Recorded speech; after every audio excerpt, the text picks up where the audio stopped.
Meet Billqees, a bill determined to navigate Pakistan's legislative system and fulfill her dream of becoming a law. Billqees was born in the lower house of the parliament, also known as the National Assembly. There, her purpose was introduced, debated, criticized, and voted on. She had to convince a majority of the 342 members to support her to achieve her dream. For this, she had to pass through a total of 3 readings. In the first reading, lawmakers probed her intentions and tried to get to know her better. But the second reading involved heated debates on her merits and shortcomings. Billqees had to change her approach to pass the reading. The third reading, the toughest, required scrutiny of every word. She understood that this was very important because once Billqees becomes law, every citizen of the country will have to abide by her words. She took the feedback and critique, and after changing a few things about herself, she was accepted by the majority. What a relief!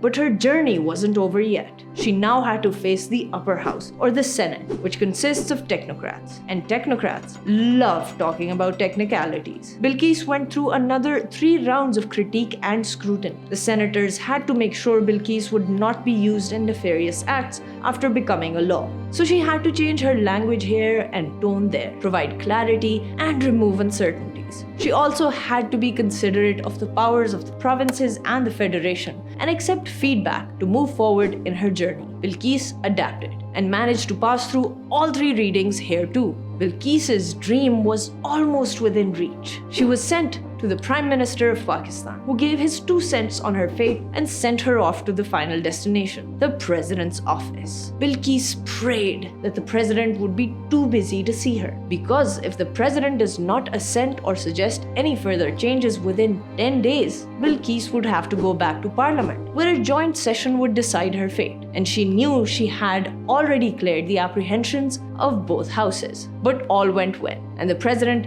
assented soon after seeing Billqees and consulting the PM's advice. Billqees was finally cleared to become a law. She was published in the official Gazette of Pakistan, a complete dream come true. This was just the beginning of her story. As she lives her life as a law, she will be taken care of by the judiciary, and her instructions will be carried out by law enforcement, just like the many Billqeeses and Bilals that became laws before her. And all those who made it to the end of the line had to be open to feedback, remain cognizant of the rights of Pakistanis, be protective of the vulnerable, and be punitive for the unjust. And most importantly, they all had to follow the path that was set out for them in the Constitution of Pakistan.